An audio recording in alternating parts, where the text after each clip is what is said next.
and I do hate to do this to Yeah. you. Can you do that again? Because my memory card's full. Oh, sure, yeah. So, sorry. Um, I just noticed that. So go ahead. You want me to start? We're good now. Okay, so, all right, so this is Oscar. He's a mealy Amazon parrot.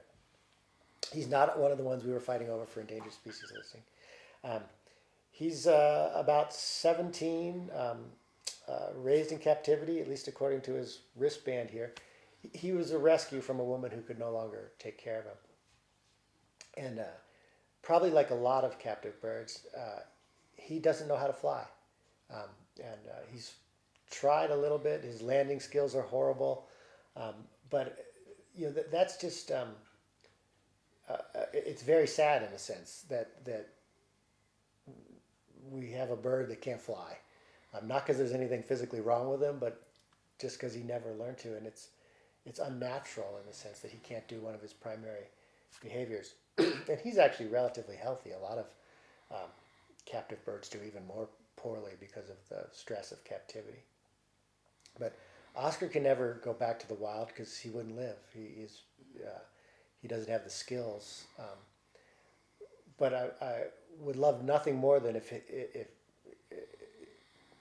his progeny could go back to the wild and you know, enjoy their lives on their terms and make sure there's healthy populations of species like this out there. And you know, personally, it would be great to me if people could learn to enjoy not just caged birds but all wildlife on its own terms. Mm-hmm.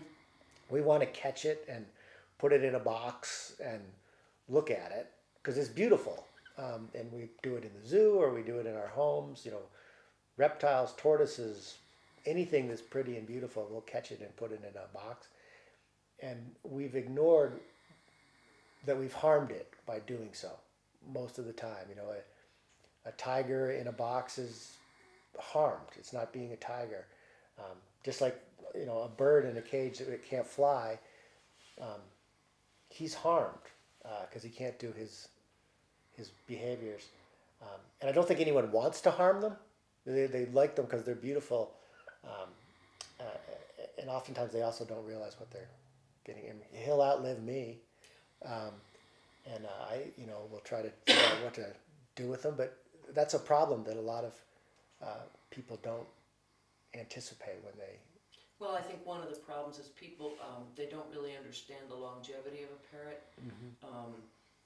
Yesterday I went out to the Gabriel Foundation. Mm-hmm. Have you heard of her? Yeah, I know of it, yeah. Yeah, it's really a magnificent place, and really it would be worth your while to go out there and just have a look. All of the birds are flighted.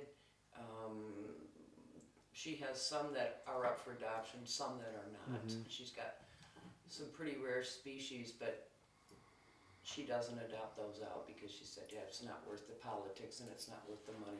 And I have never seen a place so clean and so well run. It's kind of like, do you know Pat Craig? You told me about him. The Lions. Yep, yeah. Got to go down there. I mean, the thing, and she's kind of two birds what he is to lions and tigers. And while it may not be ideal conditions for those creatures, they are about as free as they're going to get in the United States, I think. Yeah. And one of the problems, and something I wanted to ask you, is that's fine for the United States, and I actually think we do more than a lot of countries, but what about other countries? How can we help them recognize that, for example, killing a scarlet macaw for a ritual dance to get its feathers, and because, I mean, we don't theoretically smuggle parrots into this country anymore. We have enough captive bred birds here. Mm-hmm. I've been told. No, I don't know that for sure. I don't think anyone does, but China and Thailand are importing them, and how can we help these countries realize that I mean, the U.S. I don't think is the problem anymore. I think maybe it's habitat loss and it's other countries poaching and those kinds of things. And I mean, is that kind of something that education programs and things like that address, or? Well, I think it's something. I mean, one is you lead by example, and the United States actually used to do a really good job. I mean, a lot of these international regimes are American ideas. CITES is an American idea, right. and so, you know, we can lead by example. Um, the but I think of some of the species now are threatened by the domestic pet trade, meaning, like, for instance, with the parrot that was just listed last week, the pet trade inside Jamaica is a bigger problem than the pet trade to outside Jamaica countries. Though there was a shipment busted going to Europe, so I don't think the trade with the Western countries is gone. I don't think it is as bad as it was in the 80s and 90s, but maybe. But the well, like we saw in Costa Rica, where they had built just a wall of crushed bird cages, and were trying to make the point that this is destroying the country's biodiversity. And even though a lot of those people might be Costa Ricans, you know, those were birds that were seized in Costa Ricans in the market, that it requires a cultural change. That, you know, the way to enjoy a bird like Oscar would be to see him in a tree doing his own thing with a pair of binoculars, and not chop his tree down and catch him and throw him in a box. But and you see it again, like, well, here's an example that might catch on. Cockfighting. You know, 30, 40 years ago, cockfighting, you know, roosters with spurs on their heels, was common in many, many states. And slowly states started to ban it. Until at the end you had two holdouts, New Mexico and Louisiana. And they finally both capitulated, but in some sense by citizen ballot initiative, or by the legislature just changing its mind. And so, you know, it's, if various countries, like maybe beginning with the United States, start to say, you know, look, we got to stop the cage bird trade, other countries will hopefully emulate that, or it will become uncool to your average suburban Brazilian family to buy, you know, captive birds that are ripped out of the jungle and for sale in the market. And that it might be a slow process, but it's, I think the only way to get there is to sort of get people to want to change their behavior, and then once the demand is gone, the trade will go away. But my sense from reading stuff is, as long as there's demand, someone will meet it, you know, and it's the money is just too much. You know, $10,000 for a hyacinth macaw, as you mentioned, is a fortune probably in many communities. And even if the local person only sees a couple hundred of that, there's that incentive there, just like any other black market, for them to continue to do it. So, I mean, that would be an interesting thought, that if you bred them and you get that higher price for them, to donate a portion of that to the country of origin. And I know some, I know some hyacinth breeders who do that, who go down and advise local populations on, and because their habitat is being encroached, as is another problem down there, and predation, showing local folks how to build nest boxes that an eagle can't get to, or you know, a snake or a rat can't climb up and eat the eggs and that kind of thing. So I think there are some efforts being made, but certainly I think we could probably do more. Yeah, and that would be wonderful. I think if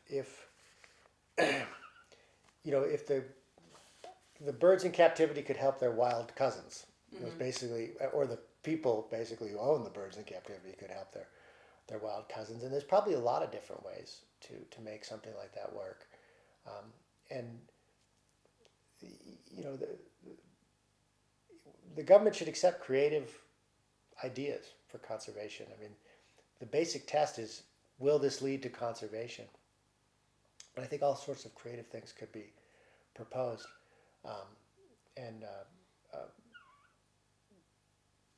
There's no reason that those things would be problematic. Some of the things that you've seen, though, to date are horrible, like shooting endangered antelope in Texas and sending a check for $200 to Chad, which, who knows where that like a lot of things, the devil's in the details. Mm-hmm. And if you set up a well-run system, it could very well work. You just have to sort of see the proof that it's actually going to do something to benefit the animals. Right, and I think they have to prove it, and I'm not sure that anybody goes out and shoots wild parrots, but I do know that there are rescues full of them, and very similar to dogs and cats, you have people who shouldn't be allowed to have an animal at all. Mm-hmm. I mean, I don't know if that's the ultimate goal here, but what about Friends of Animals? How do they fit into this? Well, Friends of Animals was the petitioner. Yeah, that's what I thought. Friends of Animals is a openly animal rights vegan group that, I mean, I don't want to butcher their motto, but it's something about the rights for animals to live on their own terms. And so they recognize that for some species, captivity is their only option. Or some members of species that captivity is their only option. But I think that they would object to the buying and selling of living creatures for pretty much any reason, unless somehow it was to benefit the individuals, and again, it's a very coherent and sort of absolutist stance. That said,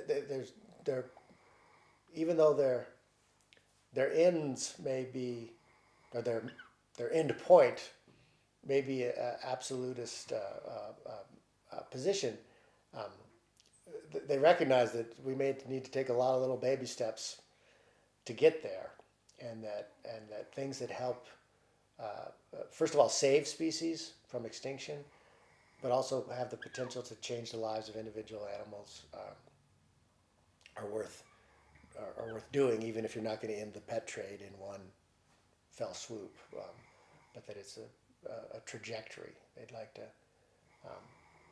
see. I knew that they were concerned about the caged bird trade, and so when my daughter wanted me to do something about scarlet macaws, I just immediately thought, Friends of Animals, this would be something they would be interested in supporting, because they're concerned about the caged bird trade and the number of animals that are basically produced as commodities, and that don't enjoy high quality lives. I mean, there's always exceptions, and there's bird owners, like you mentioned, who do wonderful jobs and to have great conditions for the birds. Well, and there are bird owners who do not. I mean, that's obviously clear. But and that that they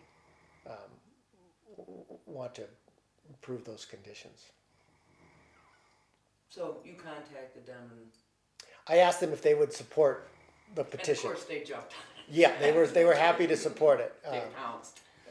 And then but that's how they got involved. Okay. Anything else you'd like to say? Well, let me think. Take a minute. Take a minute. We're in no rush here.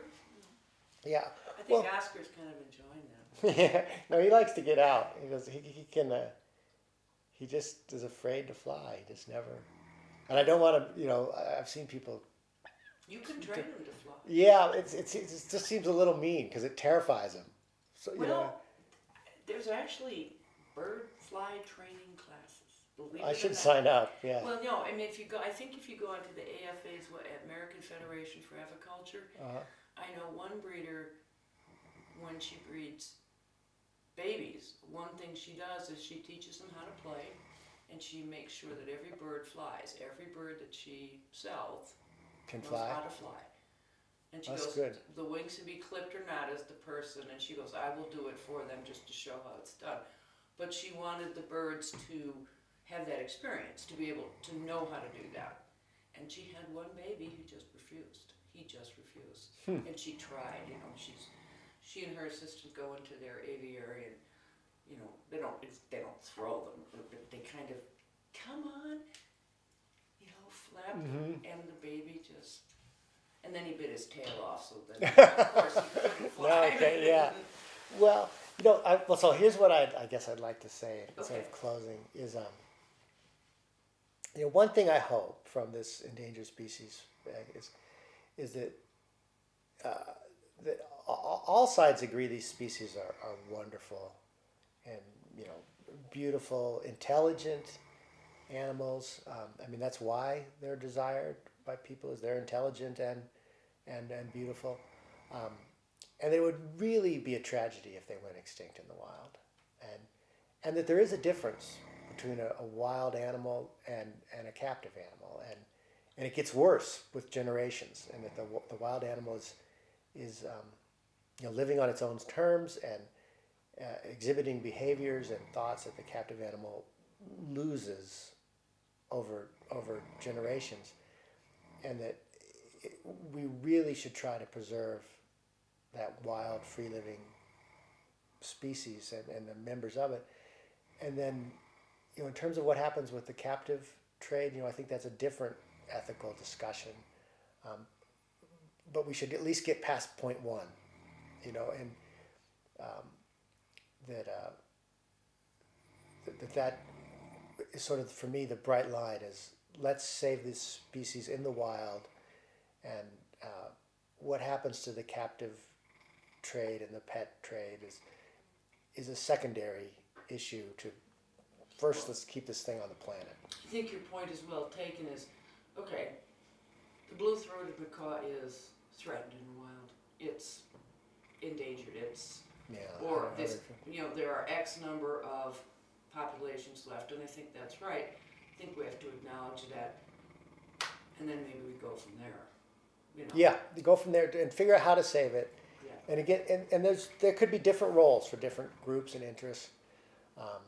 And, you know, again, I think all people strive to raise the quality of life of captive living animals, and that, again, that this effort is actually helpful in that regard, because whatever regulations are ultimately passed, they provide a little, again, if they're appropriately tailored, they should provide scrutiny to make sure people are doing what they claim to be doing and benefiting the species and treating it appropriately, and you know, using it for education or propagation, but that, you know, it's just, so I guess kind of the put up or shut up, you know, this, so have this test here so that we can make sure that this stuff is actually happening. Okay. Thank you very much. Sure. Well, I'm glad you're interested in it. It's I'm really interested in. I have even. Here, do you want to go back on the cage?